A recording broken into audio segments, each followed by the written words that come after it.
Start by sitting on the IntelliRoll with the spine zone centered over your tailbone.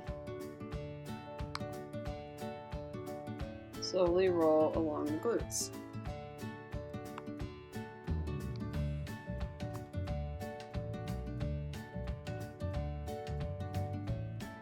Then lean towards the right side and your right glute will be in the body zone, so you can roll specifically on one glute. You can do this in turn on both sides. Do it for about 1 minute to 2 each on both sides.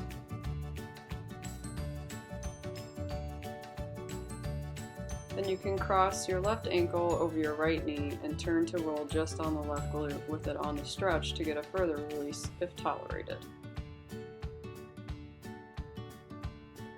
Next, place the IntelliRoll underneath the right thigh with the spine zone centered around the sit bone, and then slowly roll up all the way down from your sit bone to your knee.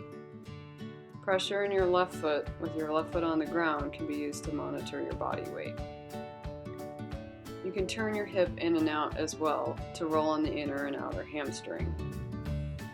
You can do this for about 1 minute to 2 on each side.